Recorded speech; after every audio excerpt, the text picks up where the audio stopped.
Let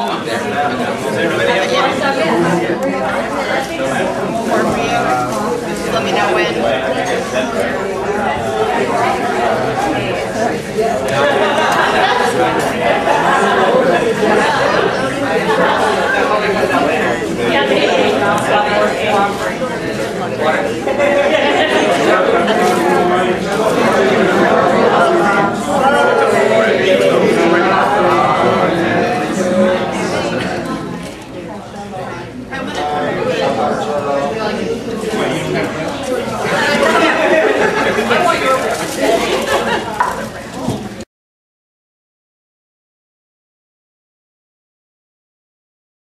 Baruch atah Adonai, Eloheinu melech haolam, hamotzis, Mehmet Haaretz. I almost lost myself.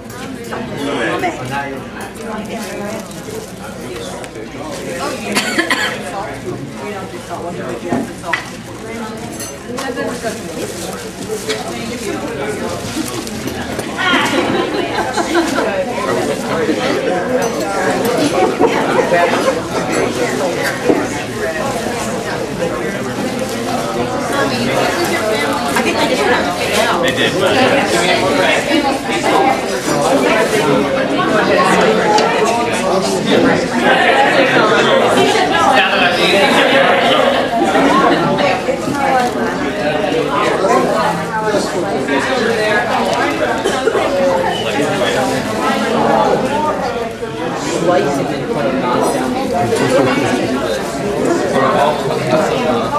I've seen both done. True. Yeah. My family did all slices. My mom's side of the family, so I know that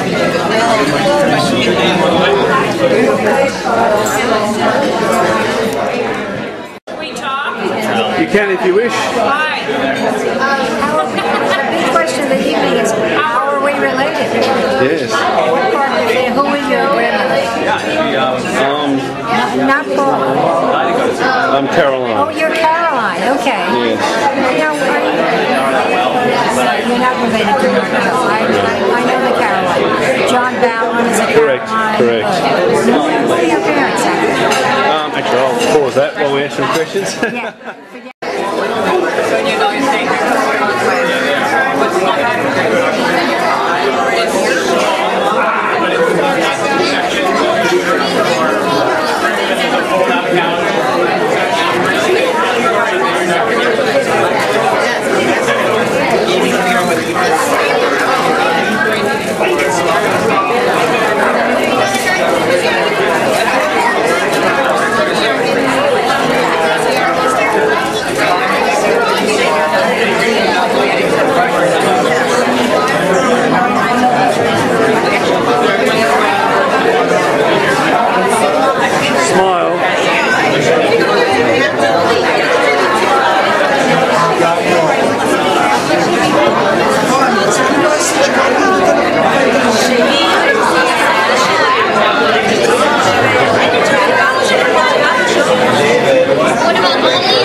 Somebody took by mistake my parents' t-shirts. One of them, the hem is Wide. So please check later the t-shirts. There were two in one bag. So they were here on the chair. So please check later and bring them back. Thank you. Now we can start.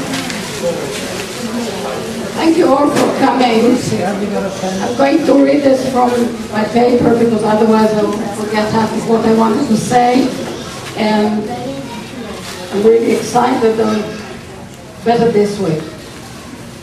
This is the third time I'm opening a reunion, and the excitement is no less. It's no less than, The excitement is no less than the first time. Each time there are new faces, but also people who just come because there is a reunion. Each time is unique in its own way.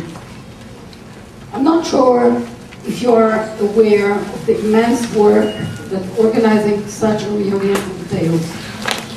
There are quite a few people who play roles behind the scenes and asked not to be mentioned by name. As they know themselves who they are, I'd like to thank them anyway. Without them, the reunion wouldn't have been possible. I would also like to thank Lucy for all the effort and many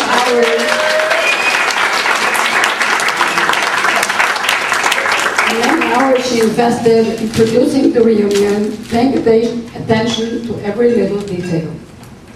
Some of you who were in Bratislava may remember Ruth Obenweit. Ruth joined us 2 years ago, hoping that we could establish the connection between her ancestors and ours. We have a lot of info about our Frankel ancestors, but very little about the Obenweits, Regina's ancestors. Ruth has come to this reunion with her husband and daughters because by now we have established beyond doubt that she is indeed family.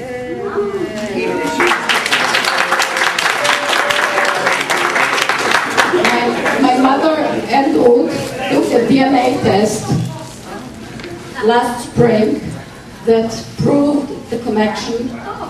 We don't know exactly how, that's still to be researched, but the DNA test proved beyond doubt that Ruth is family.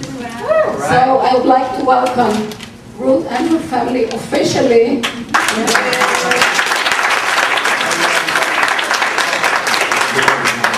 Details about the DNA test and what we have to do in order to prove it, I will have on my research report Sunday afternoon.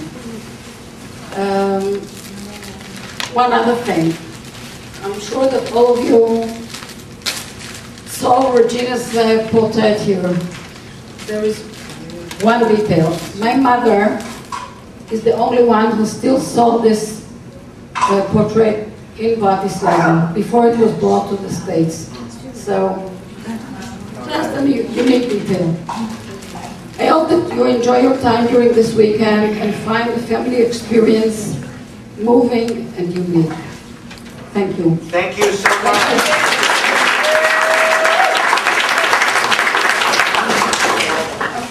John?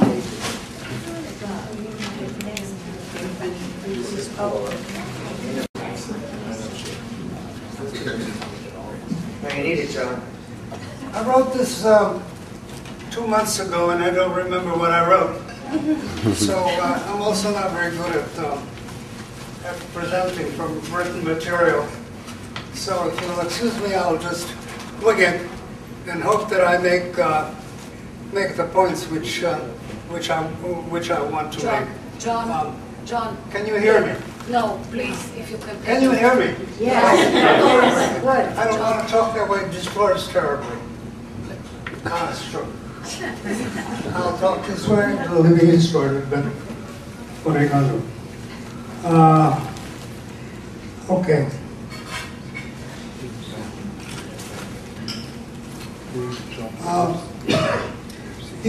Those of you who've been to Netanya and been to Bratislava have had an uplifting experience, an exciting experience, and I think that one of the reasons you may be here is because you found it to be rewarding.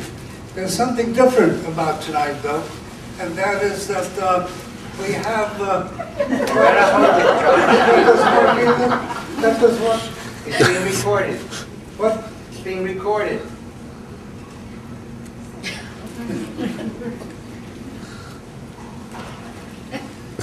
I don't know what I'm supposed to do, so.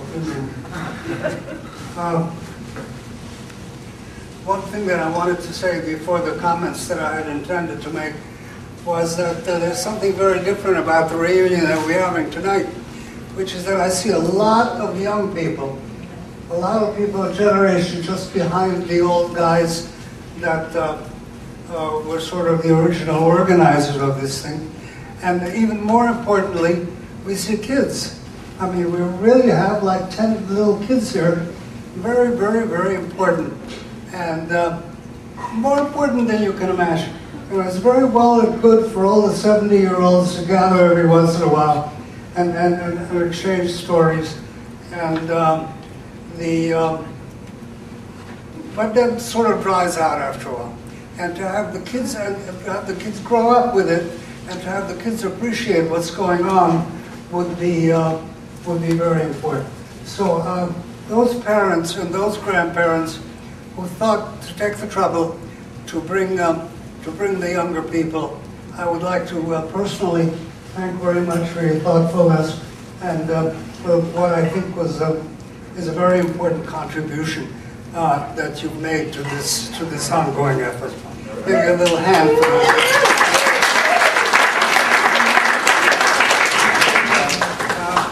Okay, now let me just briefly go to what I wanted to talk about.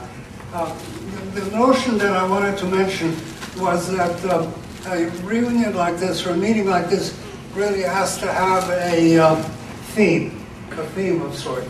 Before we met, we really had no theme. The Lebanese had on an antiquated computer program, had the family tree, which was really not a very alive thing. They took a lot of trouble to update it insofar as you people were collaborative, and told it was, you know, let us know when you have a new baby or something like that, and then we would do that. But it didn't go anywhere. One evening, and I remember the evening, it was at the Lebanese house in Israel, I believe. It was 07. We were talking about this, and we decided it was mostly Lebanese and kids of Lebanese, and we who were there decided that really this needs to be livened up a little bit. And as a result of that, we with something here that I've called the schmooze. It was a very important schmooze. We subscribed to or dealt with, and Sivan and Moran can explain this better than I can, a software program called MyHeritage. And those of you who tried to work with this program, MyHeritage, found this really amazing. You can put in 2 names to find out how you're related to you, and you know, it's just totally, totally amazing. And we're going to have a session this weekend to teach those of you, myself included, who don't know how this works, because you'll find it very rewarding. The second very important thing that happened at this meeting was that Sivan, Leora's daughter, came up with the idea that we could pump even more life into this by actually trying to meet each other. And not only meeting each other on the computer, but meeting each other in life. And born from that idea was the first meeting of the family, which took place in Netanya in 08. So remember, right away, let me introduce the fact that we have the idea of a theme there. The theme there was, hey, let's meet each other for the first time. The theme of this meeting is, this is the first meeting of the Frankel family. You might think that it might only be one of a kind, that it will only happen once, but no sooner did we gather there than the younger people that were there decided that this must continue, and that we really ought to go to Bratislava in Slovakia, which is the mother lode, which is where we all come from. So 2 years later, we had in 2010, we had a meeting in Bratislava, which I think was spiritually very, very uplifting, at least to me it was. We formed friends and we formed relationships that we didn't know even existed before.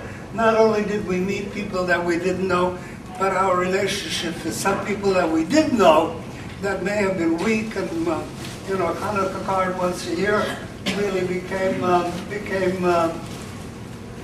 much more meaningful. I personally have had a number of such experiences. So there again, let me go back to the trend, a theme. The theme here was very important. It was going back to the mother lode. It was going back and trying to discover how we all descended from this particular seed, this particular tree, how it all came about, that from all these 28 or whatever number of kids, we today are a Frankel family, and that was the theme there. So wow, you think, after Bratislava, after going to the mother lode, what can you do to top this? So we said at the end of 2012, 2010, we said, well, that's it, that's as far as we can go. And then somebody said, well, maybe we should think about New York. There are a lot of the Frankel family in America who would certainly come because they wouldn't have to go very far. And let's have another reunion in 2012, and let's have it in New York. Now, we need a theme for this reunion. So the theme for this reunion was not very difficult to find. We have, and you'll find out all about this in the next 2 days, in case you don't know the details, we have an American branch. The branch that's behind Andrew, Paula's branch, which was founded here in the late 19th century. She was the one of the 14 surviving children who came out here and established an American branch. We thought that was enough of an impressive subject and enough of an eye-opening subject to call it the theme of the meeting.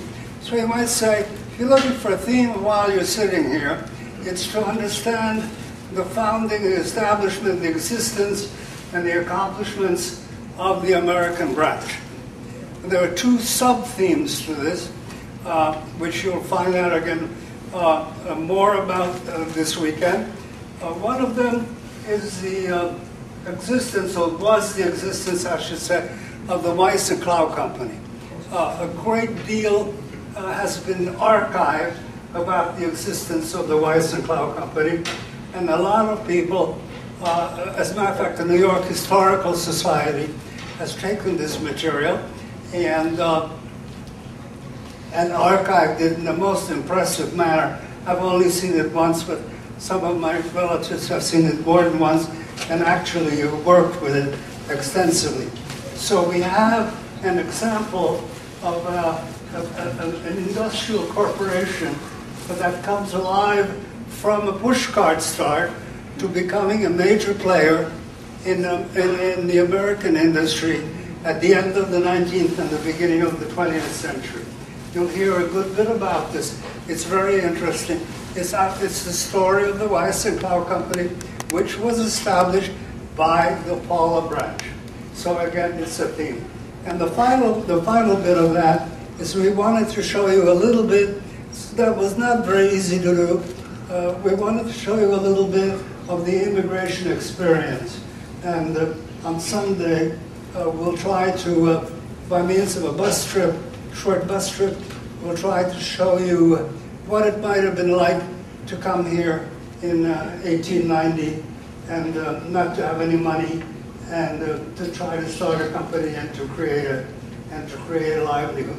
So I view that, and I think my colleagues agreed that this would be sort of a reason, if you need a reason, why we're having this particular reunion. If you go above that, the reason is obvious.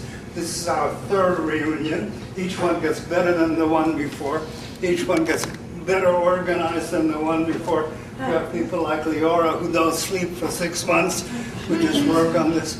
And so that's really why we do them. But I wanted to put a little order in there, and if we have future reunions, which I hope sincerely we will, I was told not to talk about future reunions, I will anyway, then they will also have a theme. I have no idea what the future themes might be, but I'm sure that there will be a theme. There has to be, what? Let's first get through this one. But I have no reason to suspect that we would just get together. We'd get together for a reason, and we would explain what that reason is. And I think that reason might form the glue, which would then create the reality that would be needed for the continuation of these things. And let me again close by saying thank you for those of you who brought the kids. It's really very gratifying to see the young people here, and very, very, very important. Thank you.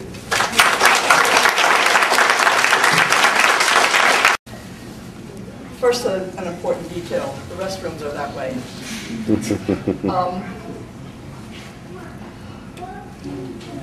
Before I explain this evening's activity, I wanted to say a few words about my brother, Peter Oppenheimer.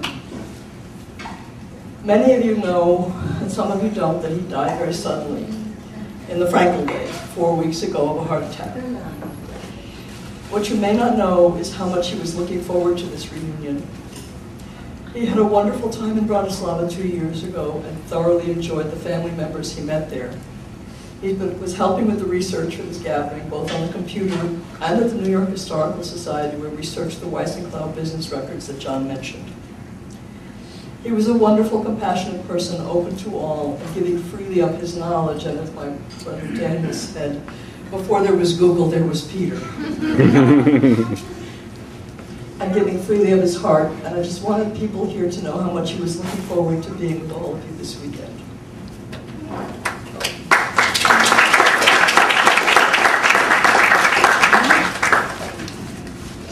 Now, the major part of this evening is a presentation that Leora has put together, and we would like you to pay very careful attention to that, because following that, we will migrate into the other room for small group meetings and a quiz.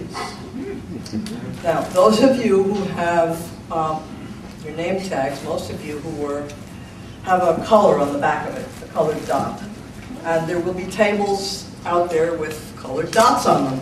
So if you would migrate after Leora's presentation to the tables, get to know each other a little bit and look at some of the quiz questions and answers. The other thing is, for some of you who don't have dots, fit in where you can. Some of you we didn't know were coming tonight, and that's fine, but fit in or make a table of your own colored dots, whatever appeals to you. I don't know how many people there are. And that's So, dot. What? And that's dot. Okay. And I'll turn it over to Leora right now. Thank you. As to the mechanics here.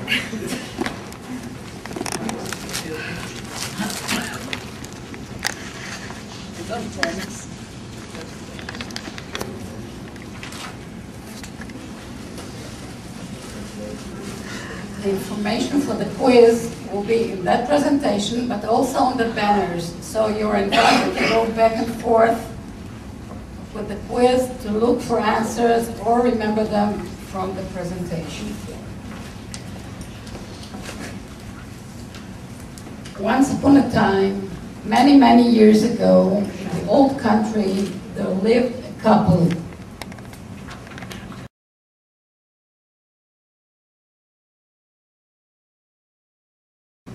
Marcus and Eva Frankel.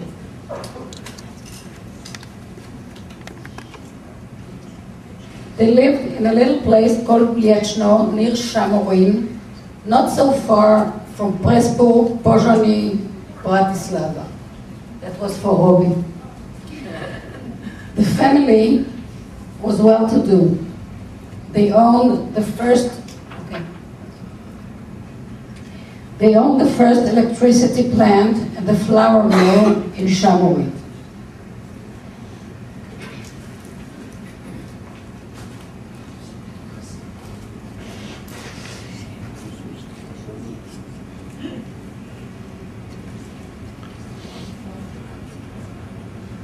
Marcus was an esteemed member of the congregation, Mohel Rosh HaKahal, and a member of Chevra Kadisha. When they wanted him to read the Torah, they called him Mordechai. They had 2 sons and 5 daughters, who lived around them in that little place. All but not David, the older brother, who found the love of his life in the nearby city. David married Virginia Obenweit, and they lived in the Jewish quarter in Bratislava, where they founded their formidable family. Exactly 9 months after their wedding, they had their first daughter, Emma. Then, year after year, they had another baby.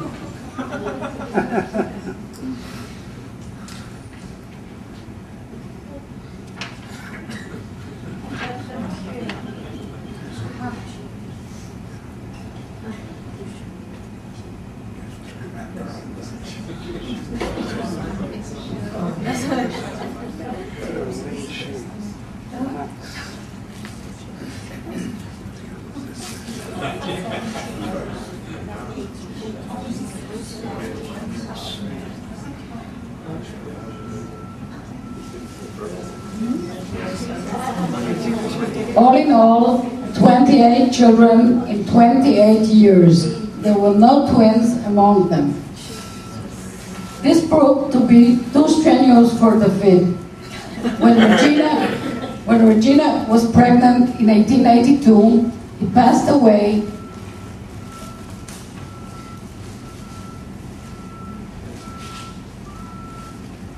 He passed away just 5 days before she gave birth to their youngest son, who was named after him, David. Of the 28 children, 14 died at a young age, but the other 14 grew up and had families of their own. This was one big united family. All the sisters raised their younger siblings, like Fanchi, who had no children, but took little David and raised him as her own. When the younger boys grew up, they married their nieces. There was enough choice. They had no need to look somewhere else for brides. The only one who married a stranger was Theodore, or Uncle Dory, as they called him. He was the oldest son, and there was no niece old enough for him when he wanted to start a family. Not all in the family remained in Bratislava.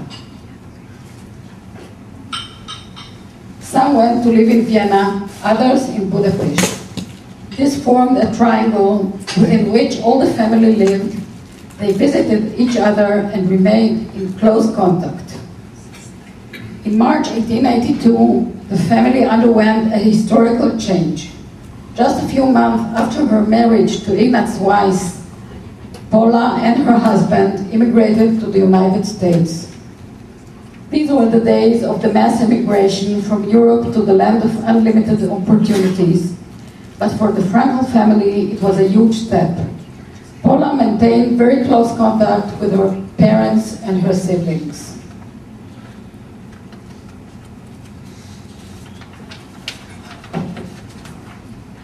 They started from scratch, as many other immigrants did at the time. In time, it developed into what was later known as Weiss and Cloud.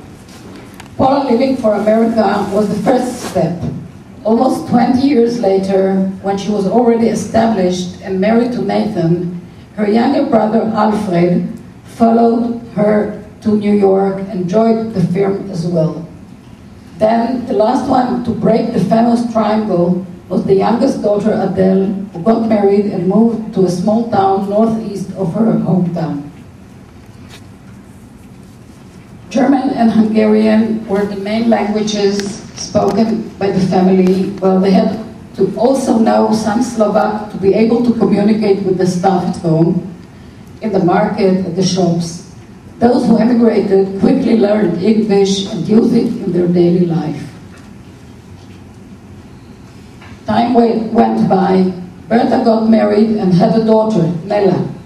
When her husband died at a young age, she remarried and had 5 more children. 2 of those died as babies. David, the youngest son, was the first of the 28 to die. He left a wife, his niece Giza, with 2 little boys. Here again, his older sister Fanchi, who raised him, adopted the older brother Fred, then Fritz, to make it easier for Giza. Alfred came back from New York to marry his niece, Julia Schoenfeld, daughter of Malchi, and brought her back with him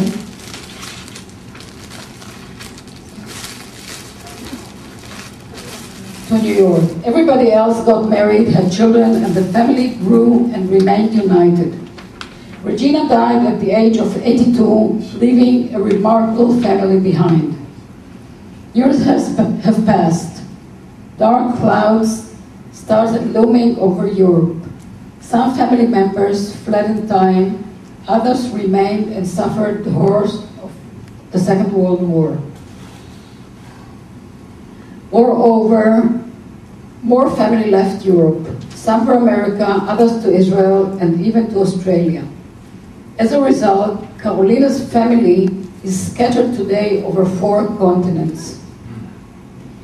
All through these years, thanks to the efforts of various family members, the family stayed connected and informed.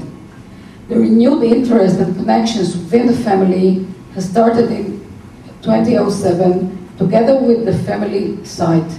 Since then, we, descendants of Ohrenbein and Frankel, have met 3 times, formed new old connections, and generally became family again.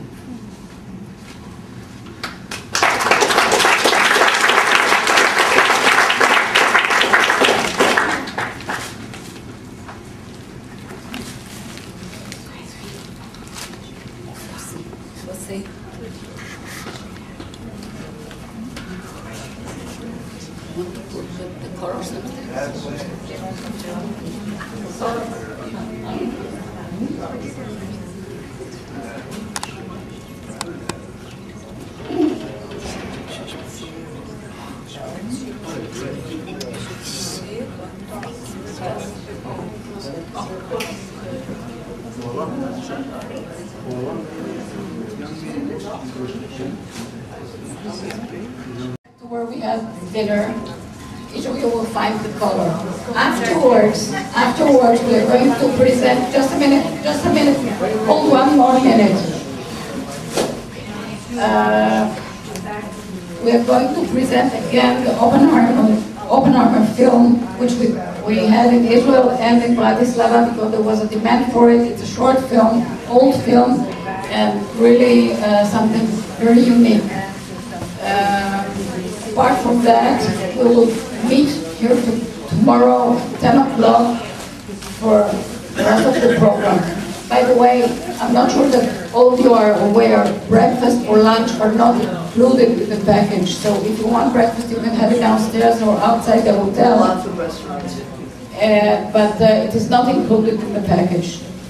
So I invite you to... Yellow people, you're at the far table, so don't despair.